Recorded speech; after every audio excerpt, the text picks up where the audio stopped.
Guys, let's face it, Taekwondo is known for its kicks. But what if you don't have any legs? Should you still do Taekwondo? Well, here's the thing. If you add up all the blocks, the punches, the spear hands, the knife hands, there's actually more hand techniques in Taekwondo than there are kicking techniques. And you know what? If you add them all up, there's more hand techniques in Taekwondo than there are dollars in your bank account. Oh, that's wrong. I'm in Hustler University. I have all kinds of money in my bank account. Check again. Now you don't.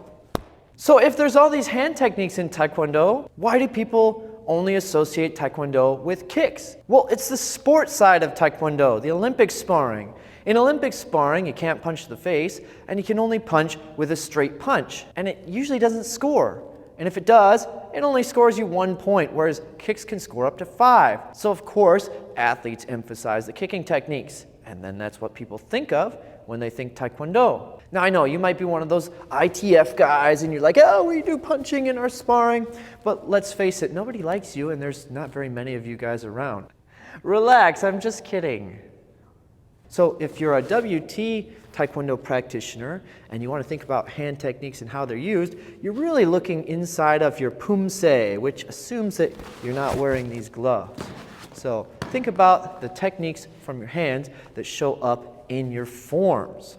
So our hand techniques are designed to be used without gloves. We punch with our bare hands. If you're serious about developing that skill set, I recommend you pick up one of these. In karate circles, they call these a makiwara. I don't know what they call them in Korean, but if you want to Google it and look it up and leave it in the comments so you can look smarter than me, hey, you can do that, all right?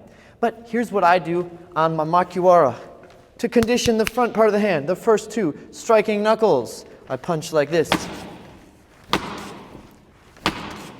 To condition the back part of the hand and the back part of the knuckles here, I do these to work on my back fist. And I work on striking with the knife edge of the hand here to develop my knife hands and hammer fist strikes. For me personally, I do 50 of each of those on each hand a few times a week. If you're interested in conditioning your hands, but you haven't done any hand conditioning before, make sure you work into it slowly. You build your hands up over the course of a few years, not overnight. So start with soft punches, listen to your body, and work your way up. Also, if you're the type of person who hits a makiwara, you can probably afford to be told that you should take a shower more often because most of you probably smell bad. It's just a thing. Relax, I'm just kidding. All right, let's go over 3 hand techniques that come right out of your pumse that I think will be awesome for you. Number 1, the knife hand strike. Number 2, the back fist. Number 3, the elbow strike. All right, let's talk about the out to in knife hand as first seen in Taeguk number 3. Now the target for this strike is the side of the neck, right in here. What's in that spot? Well, in acupuncture, this is a spot called stomach 9. And if you hit it, demons will possess their stomach. And after 33 days, their stomach will explode and they die. Relax, I'm just kidding. There's a spot here called the vagus nerve, and that nerve regulates the body's blood pressure. A firm blow to the vagus nerve can cause a drop in blood pressure, which results in a vascular knockout. I've never done it to anyone, but you can look at lots of videos of this happening, including in professional fights, often where the shin or foot connects with this spot, causing a knockout. Now, the nice thing about a knife hand is it fits into this spot quite easily, and the bottom part of the hand here is pretty durable. It's unlikely to be injured.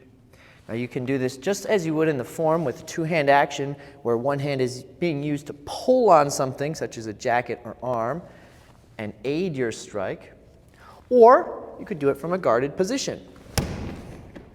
Now, my personal favorite of these 3 techniques is the vertical back fist, the one that comes from the armpit and out.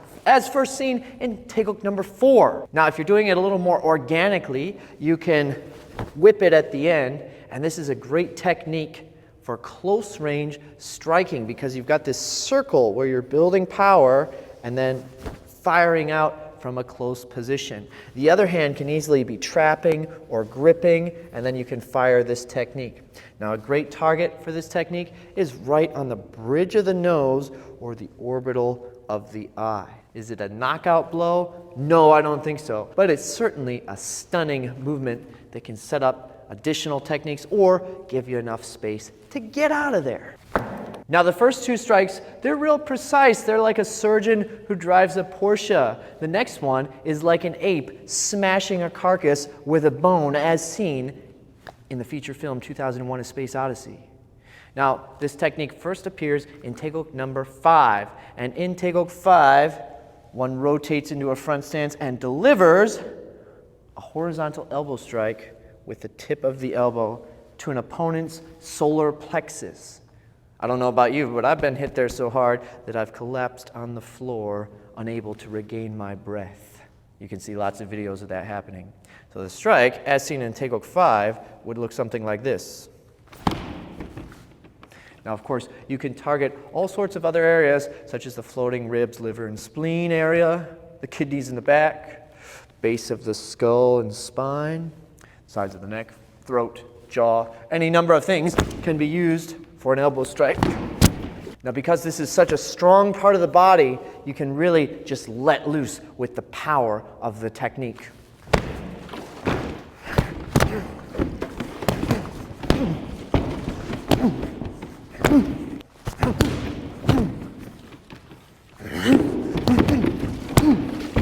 Now, these techniques fall under the umbrella of what many people would call self-defense techniques.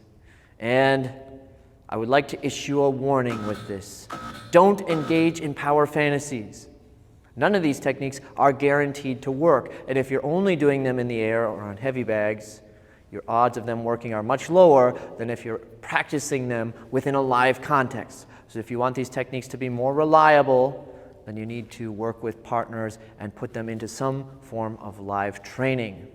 One of my favorite people on the internet is Ian Abernethy, and he has a form of what he calls kata-based sparring, where you work on these various types of techniques in a live setting, which of course makes them more reliable. But remember, none of these come with a guarantee. They don't make you deadly, and I'm not claiming that by demonstrating them in this video that I'm any kind of deadly person.